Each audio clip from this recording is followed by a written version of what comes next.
አስባችሁ ይሆናል እንጂ ነገሩ ቤተክርስቲያኒቱ ለሁለት ለመክፈል ነው ተዘጋጅቶ ያለው ማህበሩ። አሁን እንዲያውም ማስረጃ ተገኝቷል።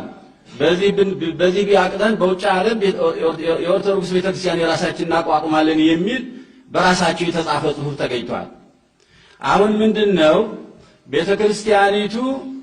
ከቤተክርስቲያኒቱ ለራሱ አባላት የሚመለምል ማህበር ሌላ ኦርቶዶክስ ሁለተኛ ኦርቶዶክስ እየፈጠረ ነው ያለው ወደፊት እና ቤተክርስቲያን ለሁለት ትከፈል ብላችሁ የምትወስኑ ከሆነ የሚያሳዝን ነው የሚሆነው።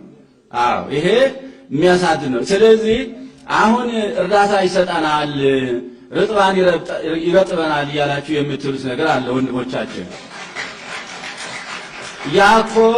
ያኮ የቤተ ክርስቲያን እኮ ሀብት ነው።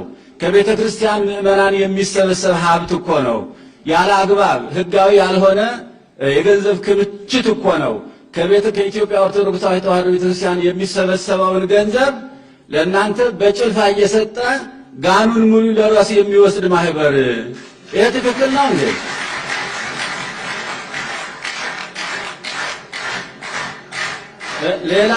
ሌላ ደግሞ ወንድሞቻችን እኔ እንድትገነዘቡ ነው እንጂ ይሄ ሁሉ ከመላ ኢትዮጵያ የተሰበሰባችሁት የቤተ ክርስቲያናችን ወኪሎች ናቸውና ያለውን ችግር እንድትገነዘቡ ነው እንጂ ነገሩ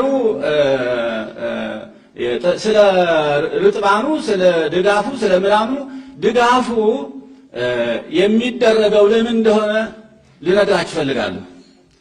በአንዳንድ አብያተ ክርስቲያናት እየዞረ ትንሽ ገንዘብ የሚሰጠው ማህበረ ቅዱሳን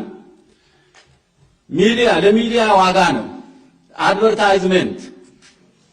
ለአድቨርታይዝመንት ነው እንዴ? ለማስታወቂያ ዋጋ ነው እየከፈላችሁ ያለ። ምክንያቱም ለዚህ እንድታስጨበጭብ ለዚህ አድል መድረክ ላይ ለሌላ አይደለም። ግን ለምሳሌ የንግድ ቤቶች የሚያደርጉት ነገር ምንድነው? ንግድ ቤቶች ነጋዴዎች የሚያደርጉት ምንድነው? ለድርጅታቸው ስለ ድርጅታቸው እንዲናገርላቸው ለሬዲዮና ለቴሌቪዥን ጣቢያ ሄደው ገንዘብ ይከፍላል። ገንዘብ ስለተከፈለ ያ ጣቢያ ያ ሬዲዮ ጣቢያ ያ ቴሌቪዥን ጣቢያ ያንን ድርጅት ያጋንነዋል።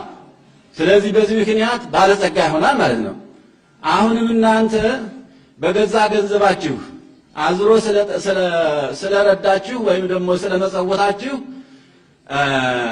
ማህበረ ቅዱሳን ይሰራል ጥሩ ይሰራል እያላችሁ ትላላችሁ። ግን ዋናው ነገር መጀመሪያ ነገር ገንዘቡ ህጋዊ አይደለም።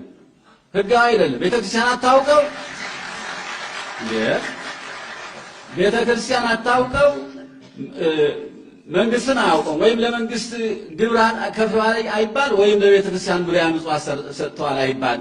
ምንድነው ይሄ ማህበር ለራሱ እየተደራጀ ነው ያለው። ቤተክርስቲያናችን ሊከፍል እየተደራጀ ነው ያለው። ይሄንን የለም ቤተክርስቲያኒቱ ትከፈል ለሁለት ምንም አይደለም። ማህበረ ቅዱሳን ቤተክርስቲያን በዚህ በኩል የኢትዮጵያ ኦርቶዶክሳዊ ተዋሕዶ ቤተክርስቲያን በዚህ በኩል ትመደብ ካላችሁ የሁለት ቤተክርስቲያን አላውቅም። አንድ ቤተክርስቲያን ነው የማውቀው።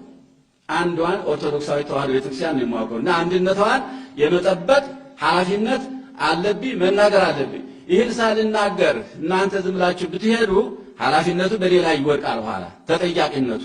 አሁን ግን ይህንን እኔ ያለውን ችግር ስለገለጽኩ ለመላ ኢትዮጵያ ሕዝብ ማለት ነው ስለገለጽኩ ኃላፊነቱ የኔ ብቻ አይሆንም። ማስረጃ የለም ማለት